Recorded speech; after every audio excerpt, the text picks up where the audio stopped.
Actually, I had the pleasure of meeting President Obama while he was still in office. Probably one of the craziest experiences I've ever had in my life. Yeah, came out of nowhere. I was at the Daily Show, I was in my office, and I got a phone call from the administration. And someone on the other end was like, "Hi, Trevor, would you like to interview the President of the United States in the White House?" And I was like, "Do you ask stupid questions?" It's like, of course I want to meet the President of the United States. Are you serious? And the day finally came. Went to DC with my TV crew, and they set us up in a room which is literally opposite the Oval Office. Put all our cameras in place. All we're doing now is waiting for the president to arrive. So we're staring at the door, with bated breath. And the reason we're staring is because they don't give you an exact time of the president's arrival for his safety, right? So they just give you a window, like the cable guy. So we're all waiting there, listening to every footstep, every moment. And then he just popped in behind us, scared the shit out of everybody. Yeah, because there's a secret door, but they don't tell you, again, for safety, right? So we're staring at that door, and all of a sudden he was like, "Hello," and I was like, "Ah!" But I had a great time in the interview with him. He was really, really kind to everyone in the room, and then we turned off the cameras, and I promise you he became even nicer. We just had a conversation. I thought he was going to leave. I mean, he's president of the United States. You've got to go do something. And he just chilled for a bit, you know, and we spoke as human beings, and it went really well until he turned to me and he said, "Trevor, you know, I got a show that I'm doing in a few weeks, a little thing that I thought maybe you'd want to pop by and perform if you don't mind." So, "Mr. President, I would be honored. You just let me know when and where. What's the show going to be for, sir?" He said, "Oh, well, Trevor, I'm doing a little thing for my AIDS, and I thought maybe you'd want to be there." I said, I would love to. Thank you. I'm sorry, a show for what?" He said, "For my AIDS, Trevor." I said, "You have AIDS?"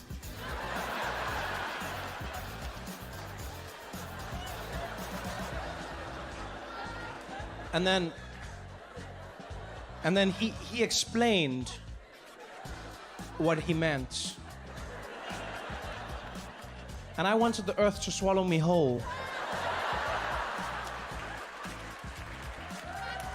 Because I had just looked at the President of the United States and asked him if he had AIDS.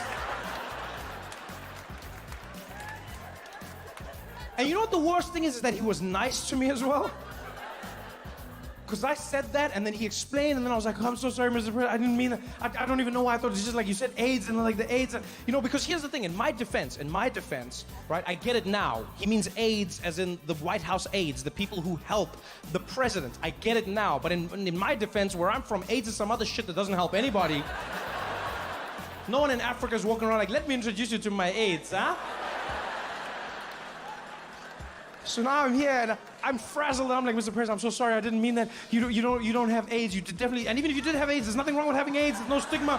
We can still be cool. Actually, I don't even know why I'm saying this. I'm so sorry." And he's like, Trevor, calm down. Trevor, calm down." I was like, "I'm so sorry, Mr. President. I'm so sorry. I shouldn't have said I'm probably the dumbest person you've ever met, Mr. President." He's like, "No, Trevor, calm down. I'm the dumbest person you've ever met." He's like, "No, Trevor, that's not true. I've met Trump." Get out of here! So smooth. It's so weird to see our prejudices, you know, the way people are labeled in the media, you know, in society. And it's not just Muslim people, you see it with black people as well.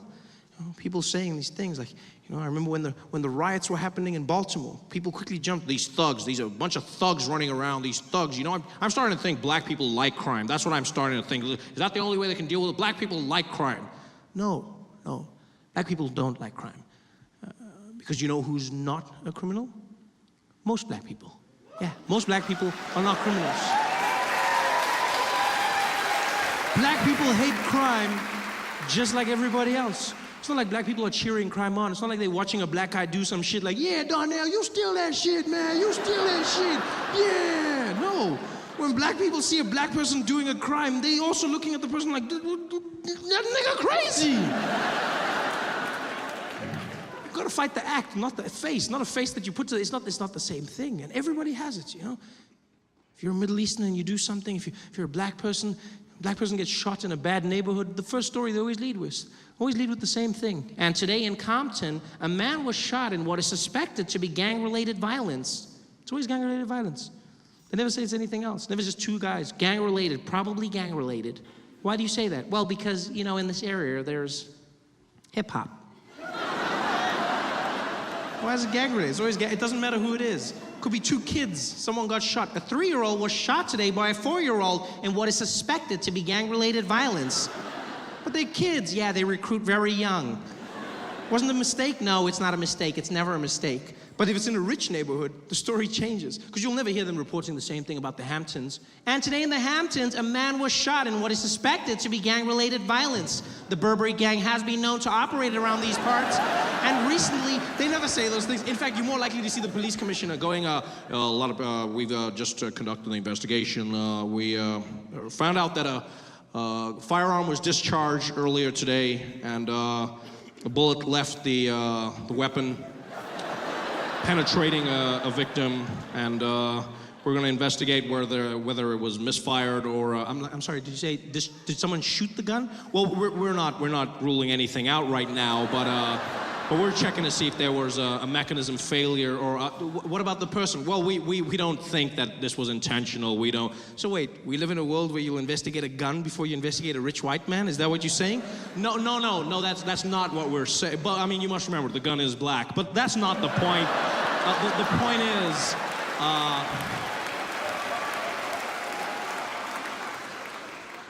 It's so weird how our prejudices have given everyone their lane. Middle Eastern does something, they're a terrorist. Black person does something, they're gang-related, they're a thug. But if a white guy walks into a church killing 9 people dead, what do they lead with on the news? And today, in an isolated incident, a lone gunman walked into a church, opening fire and killing 9 people. It's always a lone gunman. Yeah, a lone gunman with no ties to society whatsoever.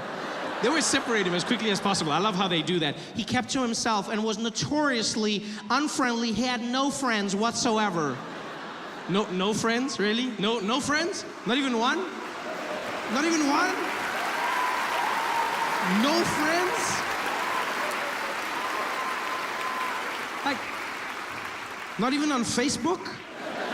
No, everyone has friends on Facebook. Come on, you telling me the guy had no friends? It's almost like as the shooting happens, everyone's like, what, Dylan? Unfriend. Some of you may or may not know, I got a job. This is fantastic for me. Thank you very much. Thank you. Thank you very much. Yeah.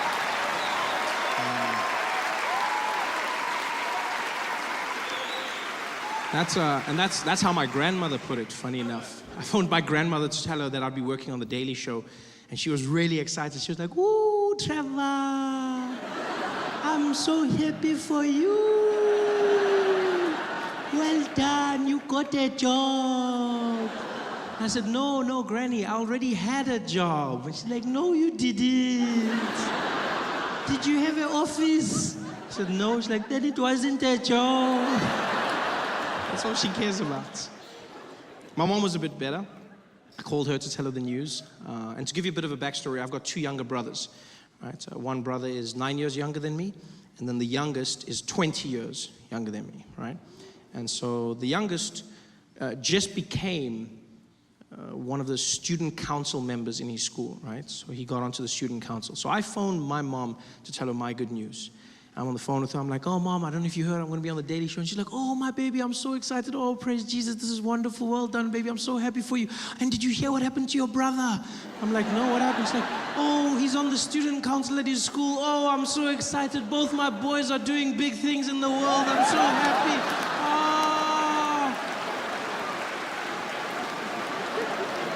And I was like, yeah, some things are bigger than others.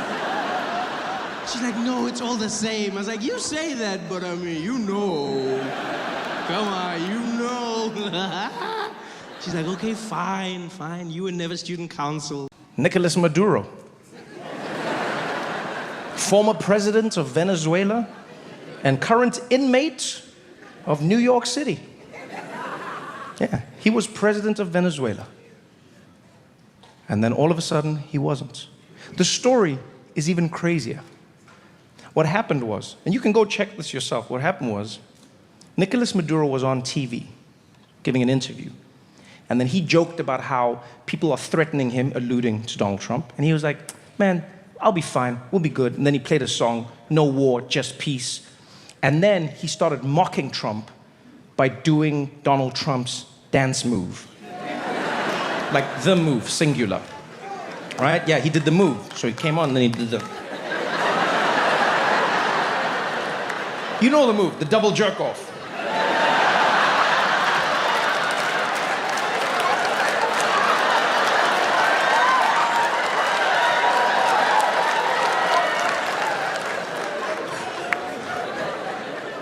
And Trump saw that and he was like, go get that man. Go get that man. Military went, got Maduro, brought him in, put him in a jail. Not just any prison, by the way. They put him in a prison in Brooklyn. The same prison where they're housing Diddy. Imagine that. I thought I had problems. Nicolas Maduro, he's having, whew. Imagine the irony of his situation. He was witnessing America rolling out the most brutal deportation campaign ever. And in the midst of that, you're the one immigrant they import.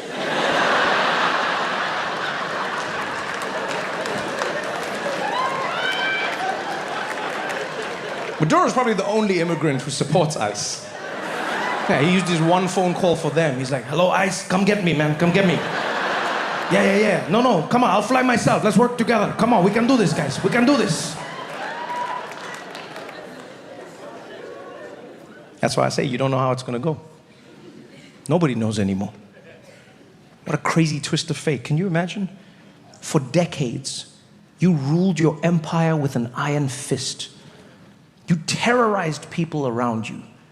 You were violent, never held accountable. And now they've taken away all your oil and you're in the same prison as Nicolas Maduro.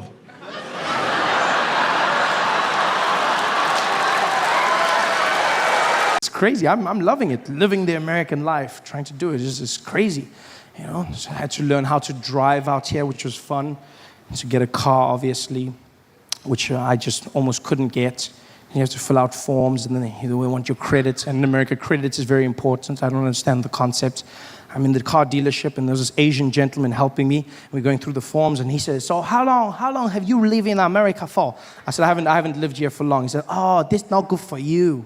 This not good for you." I said, "What do you mean?" He says, "No, you cannot lease car in America unless you've been here a long time, because then you don't have credit, okay? You don't." I said, "Well, I've got the money to pay for it." He said, "Yeah, that's not the point, okay?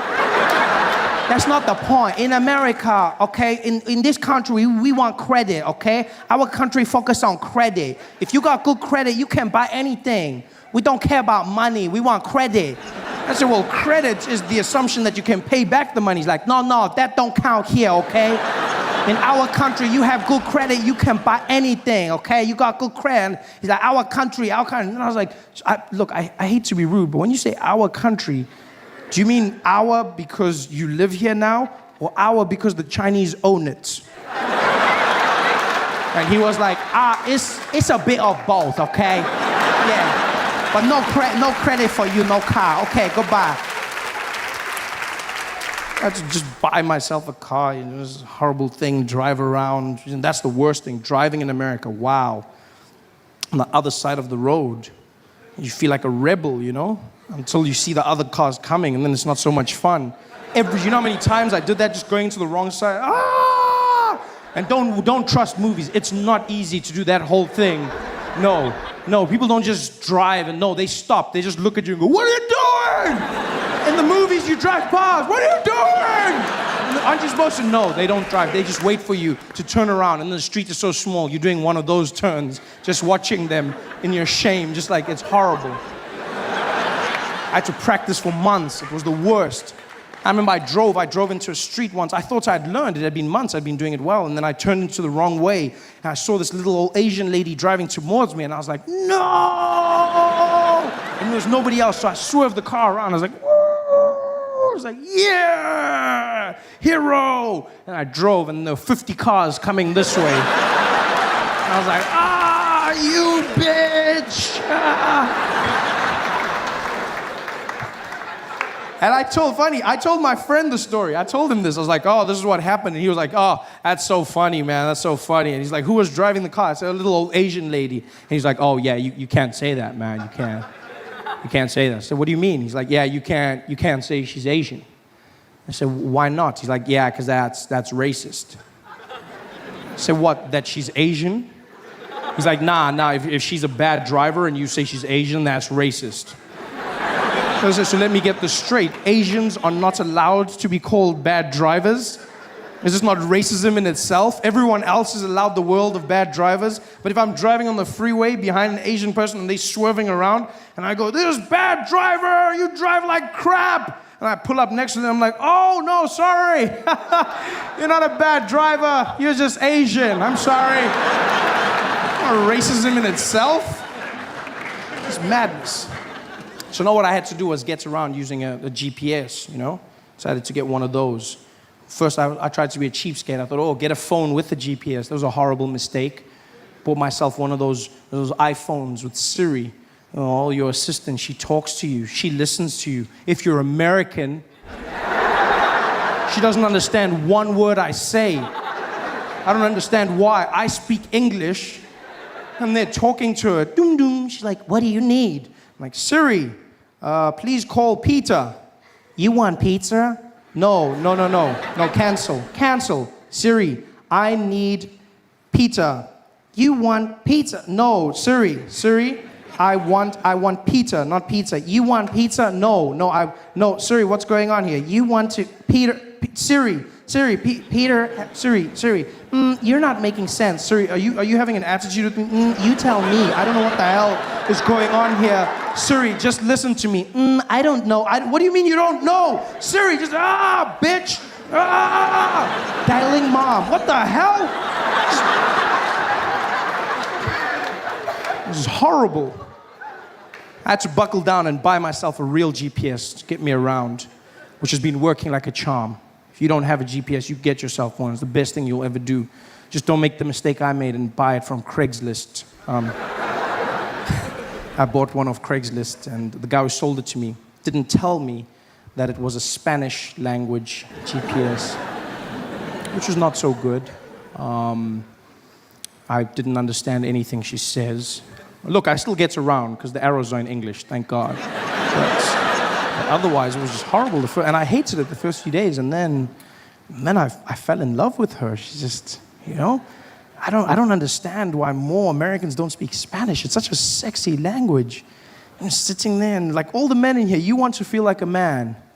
You get yourself a Spanish GPS. Oh no, you don't understand. Traffic never sounded sexier. It's just like, I just punch in random destinations and she guides me around. She's like, dum dum. Sigue toco de que para conocí. En 200 metros sería la de la cha.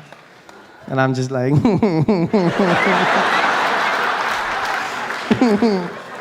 oh shucks, Tom. You say that all the time. This is sexy, you know? She guides me around. It's beautiful. I love that. I'm going to learn Spanish because of that. Spanish has gone up my list. I had a few languages in Spanish. Spanish was like 6th language. I spoke 4 languages in South Africa. And then the 5th language was going to be Japanese. And then Spanish but now Spanish has gone up. Japanese I've had to pause because of the earthquake. There's not that many of them traveling now. So it's sad. There's no one now. There's like walk around the streets, just, you know. But Spanish has gone up. Because I was getting good at Japanese, don't get me wrong. I was getting really good. You know, I could say, and it's a great language. It's powerful. Because you speak Japanese from your chest, it makes you feel strong. Hey there. Yeah, very strong. Whereas English you speak from the head and the chest. You know, do you know what I mean? You speak it head and chest. You wouldn't know this. You wouldn't know this if you listen to many coastal girls in America. Like I've been in places like California where women insist on speaking English from their nose, which is not the correct. Yeah, like, oh my God, are you guys gonna like do this? And I was like there with Tiffany, and we were talking, and that's not the right way. You're not using your lungs. I know this because when I choked her, she sounded exactly the same. Jesus. Then she's like, oh my God, you're like totally choking me right now, and I can't breathe, and this is so not on. I am so gonna tweet about this. This is like the worst thing ever. Oh, I am so dying. OMG. This is, you know, it's horrible. Whereas Japanese is strong. Japanese, you speak from the chest, you know. A lot of the Americans are learning Chinese, I've seen, you know, Chinese. I see people say, you gotta learn Chinese. They're taking over. Chinese. Ni hao ma. Shi xing ni. Chinese. It's too late. It's too late to learn Chinese. It's over. No, it's true. It's true. Because it's also one of the hardest languages in the world. I mean, how do you learn Chinese now? Just, you know, they've got over 10,000 characters in the alphabet. You know this? 10,000 characters. We've got 26 in English. And there's still people going, what comes after Q? 26. This is, you know, 10,000 they've got. That's super smart. Although they must have the worst Sesame Street in the world. I suck being a Muppet in that country. I can just see them on a Monday morning singing to the kids. 5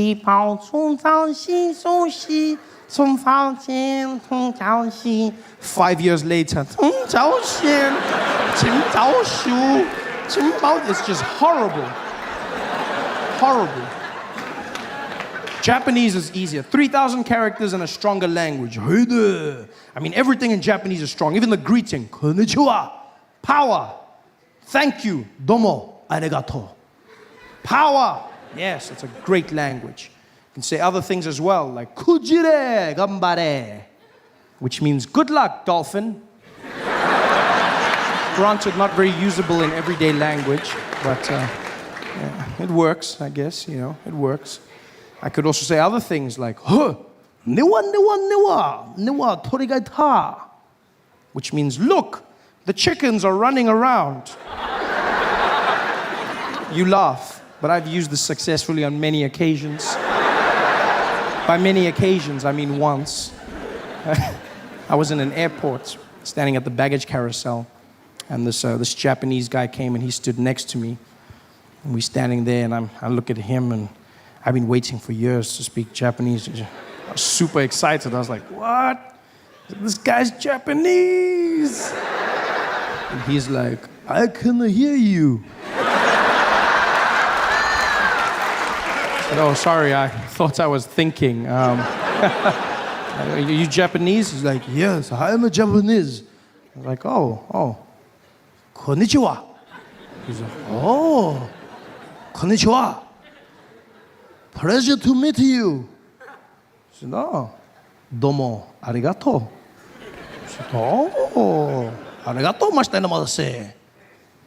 You speak very good Japanese. I was like, oh yeah. So I looked over and I went, kujire gambare.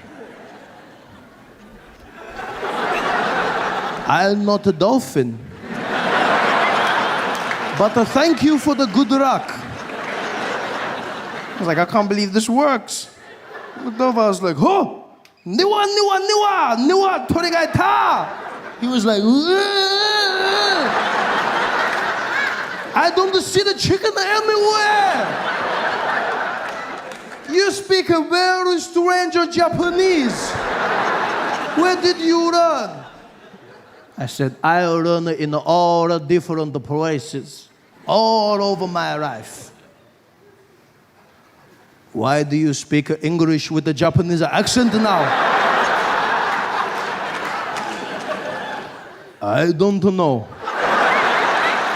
I get carried away. You freaking me out.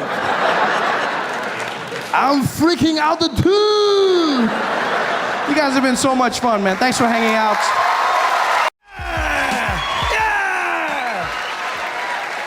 Yeah! Joke number one. Okay.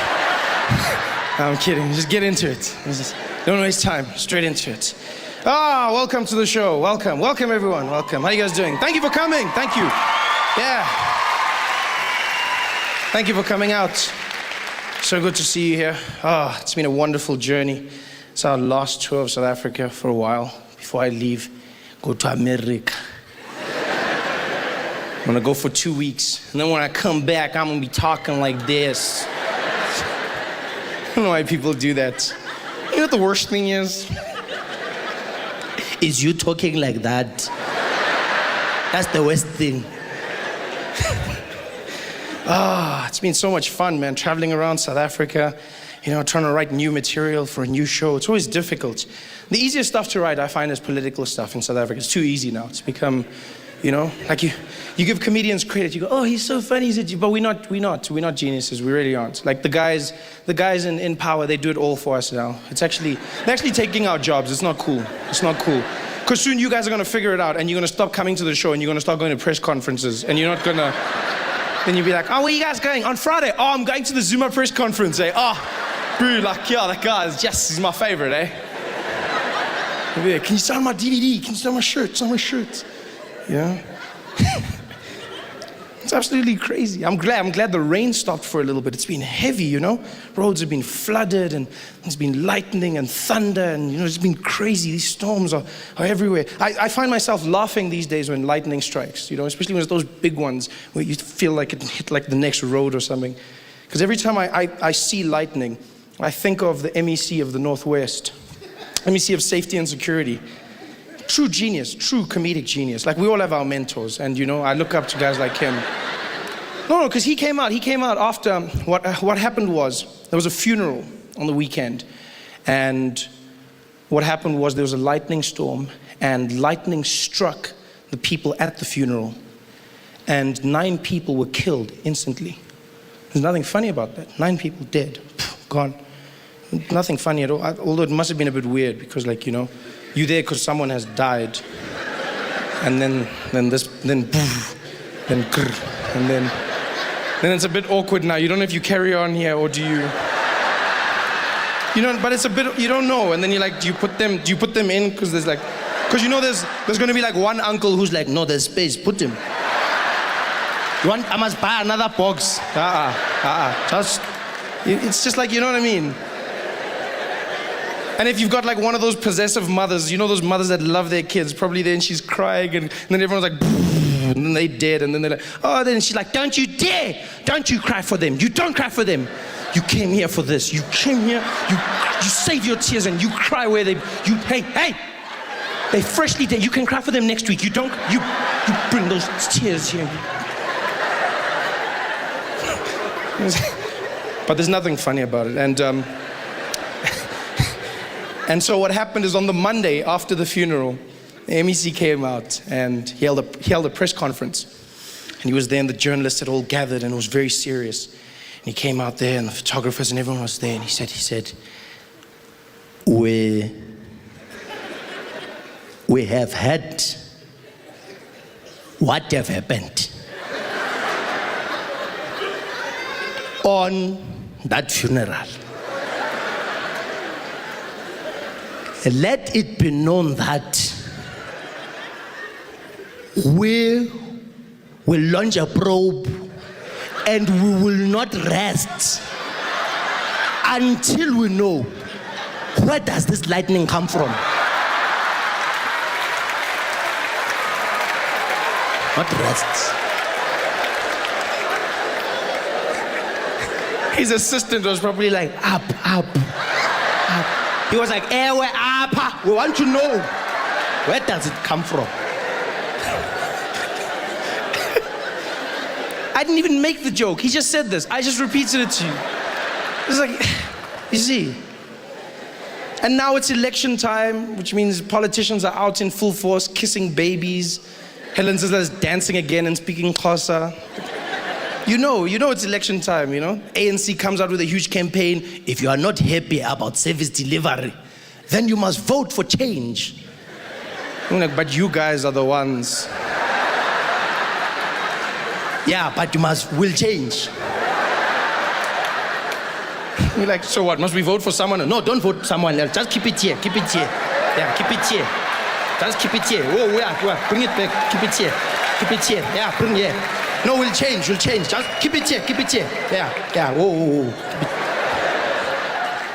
You got the DA chasing after them. I mean, I like the fact that the DA is the official opposition, but like, they can't point out everything. Like, after a while, it just gets boring, you know?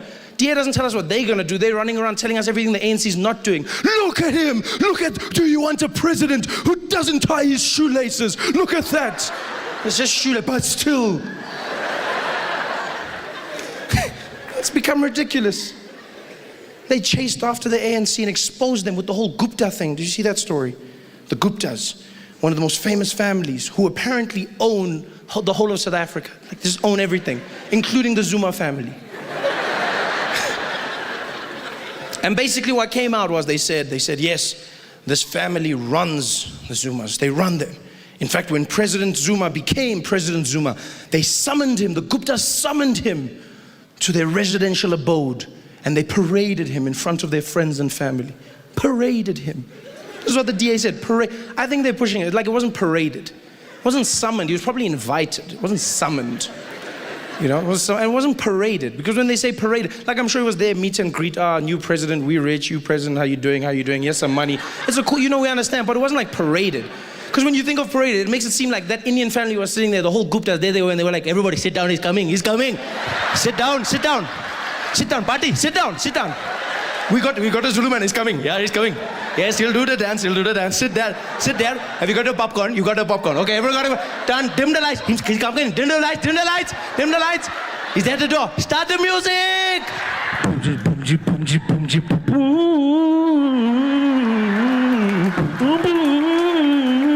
Jacob Zuma. It wasn't paraded. He was invited. And the DA said, we need to investigate these claims. We need to investigate them. We said, would you? They said, we'd love to investigate. We will get the best investigators we can. And they did. The DA went out and got the best investigators they could find. Investigators so good, they found that the Guptas had also given the DA money.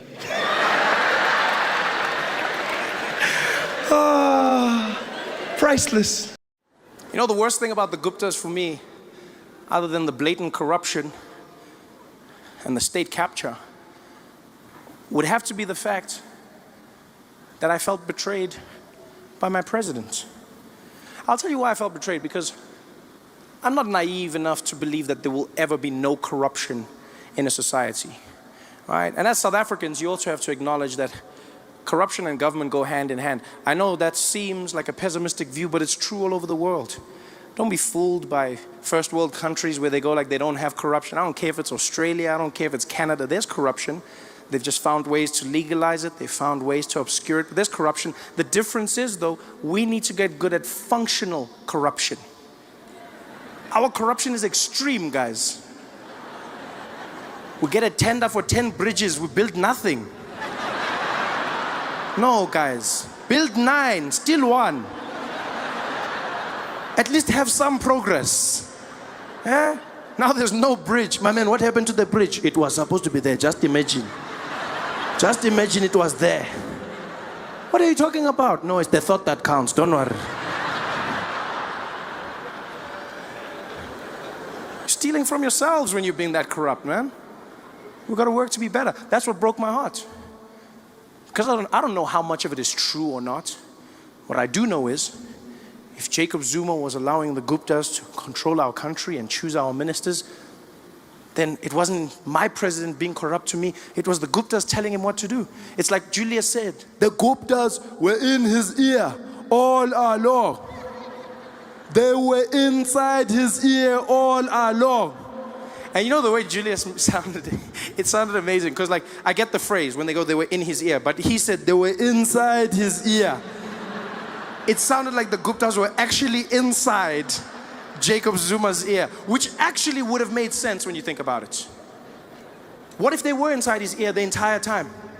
How do we know that every single time Jacob Zuma was speaking to us as a nation, he was actually telling us what the Guptas were saying to him? Like he had one of those earpieces that they have on those hidden camera shows, you know? Like he was there in Parliament, outside Parliament, there was a van with the Guptas sitting inside it. Hello, Jacob. Jacob. Jacob, I've activated your earpiece. You're going to repeat everything that I tell you, okay? Jacob, can you hear me, Jacob? Can you hear me? Roger. No, it's Atul. This is Atul here, Jacob. I know who it is, guys. I've got it. I know who it is. Okay, let's just make sure levels are all correct, Jacob. 1, 2, 1, 2, 1, 2. Okay, what do you want to do?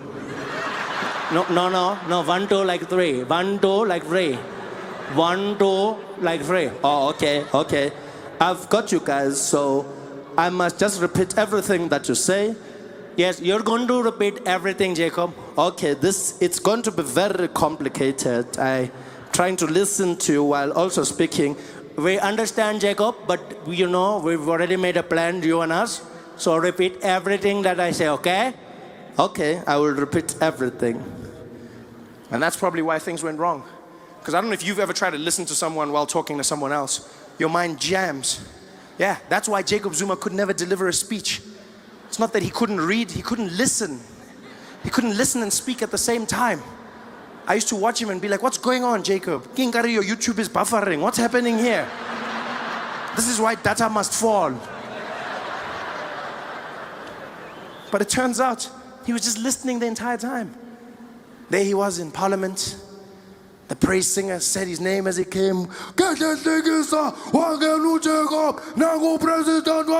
Africa, Jacob Zuma. Jacob Zuma came out to the podium. His earpiece was ready. Good evening, everybody. Good evening, everybody. Proud South Africans, and Indians especially.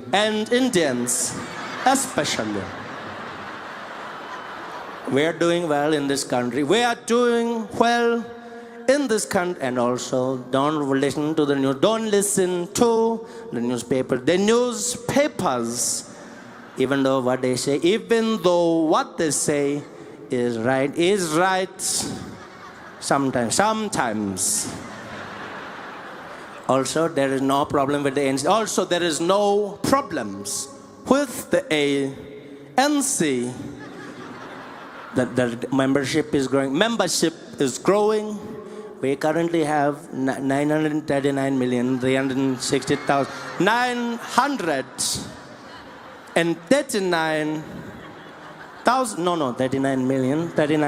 39 million 63 and 62. 39 million 600.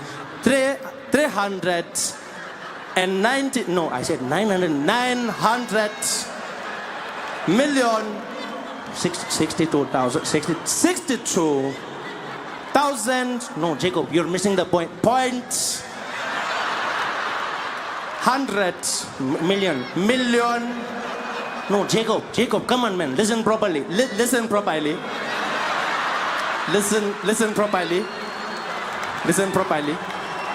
No, Jacob. Listen properly. 900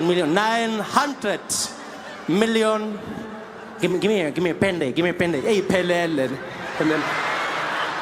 No, Jacob. 100 million. 39 million. 63,000. Oh. What are you doing? Jacob, no, man. That was just a tickle and a cough. Tickle as a church cough.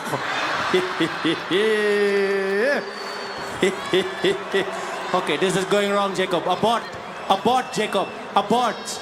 I bought.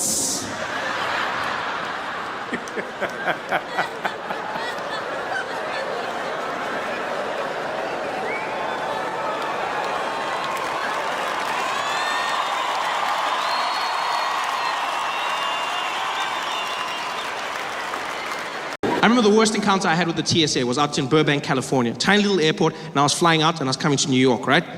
And so I'm in Burbank Airport and I go through security And then for some reason I was beeping. I don't know why. I walked to the metal detector and I beep. Go out, beep. Go out, beep. Go out. And every time I have to take something off, I gotta beep. And the agent, he's just losing it. The whole time he's like, take that off, take it off. And I'm going like, beep, beep, beep, beep. He's like, take that off, take it off. And I come back, he's like, take that off. He's getting more and more angry. I'm basically naked right now and he's losing it. Like I felt like an underperforming stripper. It was horrible. He's just like, And finally he's like, you know what, just get out here. So I walk to the side, he's like, go ahead and put your hands up. I put my arms up. And he whipped out a little personal metal detector. Yeah, it looks like a midget sword, right? But they call it the wand. That's what they call it, the wand. And so he whips that out, yeah, because that $100,000 machine, that's play. Shit just got real. And so he looks at me and says, go ahead and stick your hands up, sir, and just keep them right there. So I put my arms up, and he scans me. He's like,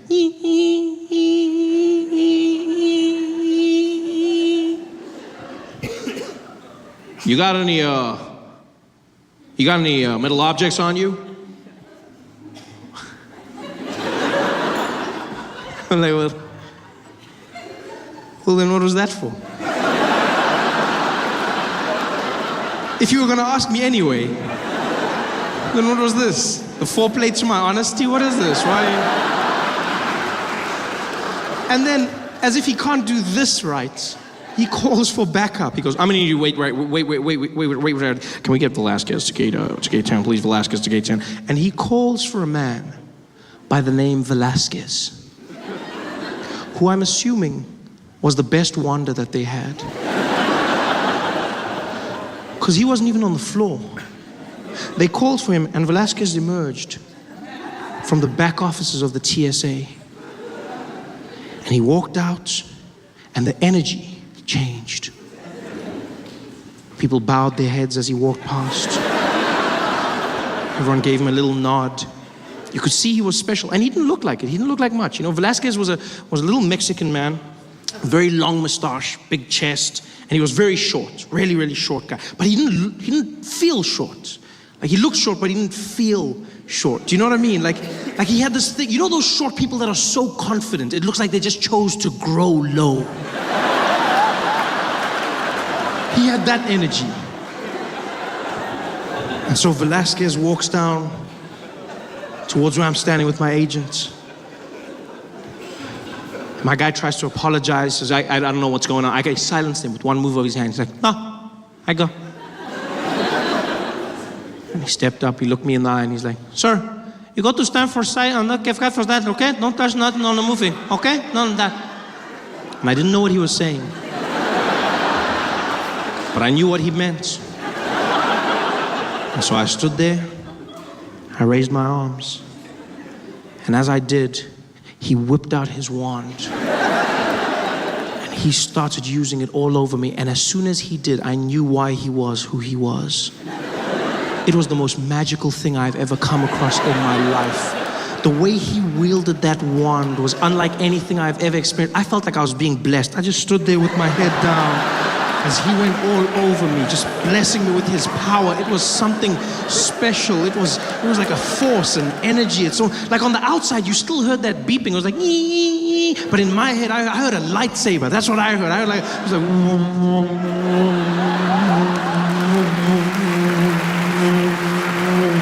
because he was to me, a little Mexican Jedi.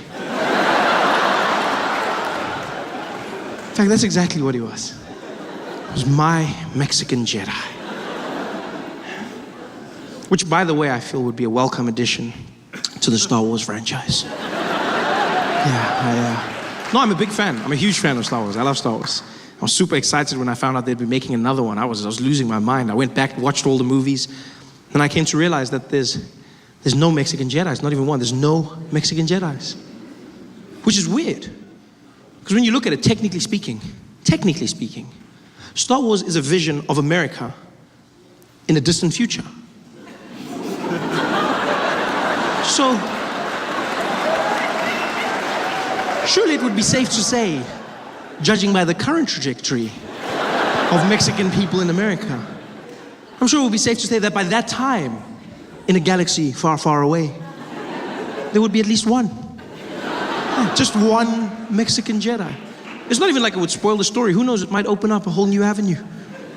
Can you imagine how different that epic scene between Luke and Darth could have been? Them battling it out on the Death Star. The moment of realization.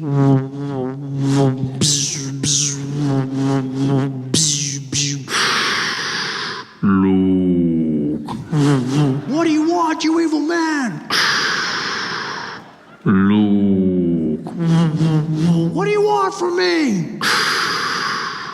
No. Luke, man. Luke.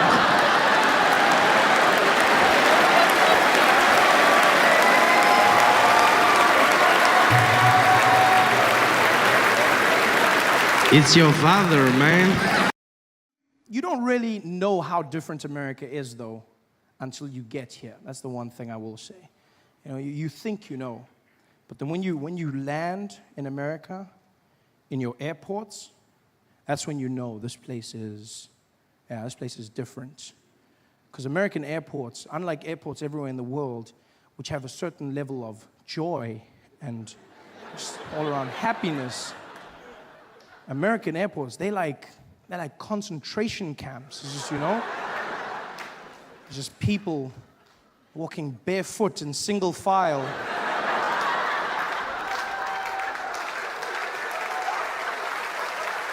Oh, it's no joke. There's even signs that say no jokes. You know, and you're like, really? It's just insane. You walk through those airports and you have to do things in American airports you don't do anywhere else in the world, you know? Like you have to take your shoes off. Your shoes come off. And you don't know this as a foreigner, but they don't care. They're like, you, take your shoes off. I'm like, my what? Your shoes, take them off. Like, why?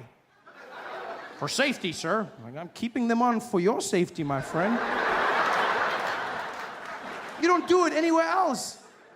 But then you come out here, you have to take off your shoes and you have to take your jacket off to walk through the metal detector. And they are mean about it. They will shout to you. They're like, you, take it off, take it off. And you don't know what to take off. You don't take it off anywhere else, so you don't know what to take off.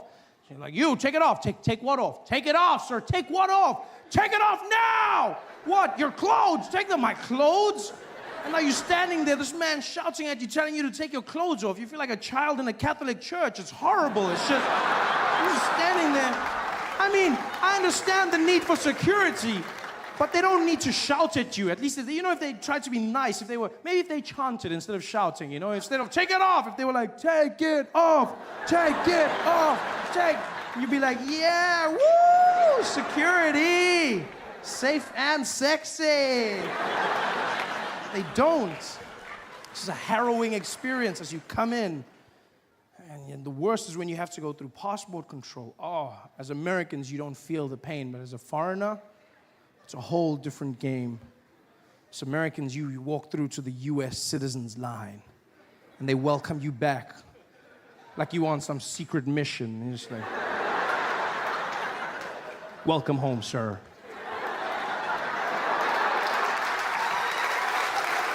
You know? When you're a foreigner, you have to wait in a super long line, you know, and then they tease you. The line goes right to the front, and then it comes back, and it comes back, and you finally get there, and you have to wait for that, you know, and they're standing there, and the guys are like, sir, come on, sir, step forward, step forward, sir, step forward, forward, and you forward, back, behind the line, sir, back, get back, sir, get back. You know, it's the stress. You're standing there, and now you have to answer questions. Horrible, like you don't understand. It's the stress, you know. You're standing there and you don't want to get any of the questions wrong, because just like school, they'll send you back. So you stand there and you have to answer them into a microphone that's placed strategically low, almost so that you have to bow to the American as you answer every question of his. I ask you these questions you feel like you know the answers to, but when you're there, I mean, I just handed the man my passport, to which he replied, "Is this you?" Never before have I felt so much pressure to look like myself. I was like, I was younger then. It's horrible. And then he starts rattling them off. It's your first time in the United States of America, sir? Yes. Your first time, sir, is that correct? Yes. Sir, what is the duration of your visit out here? I'm going to be here for 6 months. 6 months, sir? Is that correct?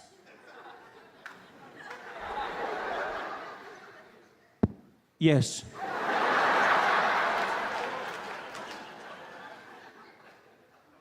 Sir, what is the purpose of your visit in the United States of America? I'm here for holiday. Holiday, sir? Yes. Which one? My one. Could you elaborate, sir? Holiday. Yeah, what do you mean holiday, sir? You know, like holiday, like, woo, woo, woo. Yeah, holiday. Woo, yeah. Holiday. When you think about it, what people term immigration just depends on your timeline, right? You're an immigrant. When do you measure from? Everyone is an immigrant from somewhere. Whenever I see people have those conversations in America, you know, about these damn immigrants, they're coming over here, these damn immigrants, get out of here, you immigrants. I always wonder what Native Americans must be thinking when they're listening to the words that are being said. You know? People confidently saying, this is not where they came from, this is not their land. And they're like, oh, tell me more, tell me more. They need to go back because this is not their home. Oh, really? Everyone is an immigrant in some way, you know. When you travel, you see this. I say that to people. That's why I always say to people, I go, travel the world. If there's one thing you will never waste your money on, it's traveling. Travel the world. See another place. Discover a different point of view. Traveling is the antidote to ignorance. And that's so true. It changes your mind, your perspective, how you believe, what you believe. And you know, one of the greatest things you can do when you travel, one of the greatest things you can do is traveling to a country where they don't speak your language. That's probably my favorite thing. Going to a place where they don't speak English just to make you realize how insignificant you really are. You're not the center of the universe. There's another world that exists beyond you. I try and do that all the time. I try my utmost. I go to English-speaking countries, but I try every now and again to go to a country where they speak no English, you know? Like recently, I went to Scotland, right? And again, I had an amazing time. The place was beautiful. It was a different culture, rich in history. They have the rolling highlands of Scotland. You know, they've got these castles, beautiful, perfectly preserved, hundreds of years old.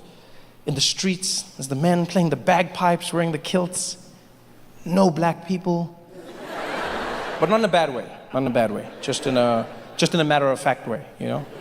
Like when I say that there's no black people in Scotland, I just mean there's no black people. But not like there's a good way and there's a bad. Like the good way is when you get there and you're like, there's no black people, you know? But then there's some places you go and you're like, there's no black people. And that's when you know what I mean? That means some shit went down. You can feel it when you get there.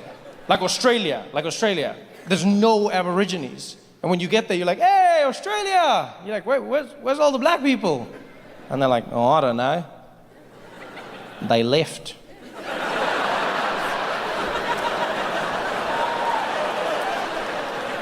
You can feel something went wrong. But Scotland doesn't have that, you know?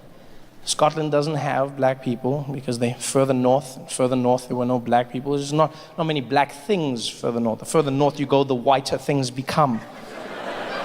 You know, it's the people, the Christmas, the bears, everything changes. I'm sure if you went to a Scottish person and said, excuse me, sir, are you racist? He'd be like, I don't know. I never tried. I had so much fun in Scotland. I remember I was in Glasgow for a week. I was driving around in the back of a car, and every single day, I would try and spot black people. It was like a little game that I played by myself. Every day, I would just be there like, black person, black person, black person, black person, black person, ha! No, statue. Black person, black person, black person, black person, black person, black person, ha! No reflection. Black person, black person, black person, black person. No black people anywhere. None. And that's why I say traveling is important. Because I'd never been to a place where there were no black people before. It actually made me realize that there'd been an issue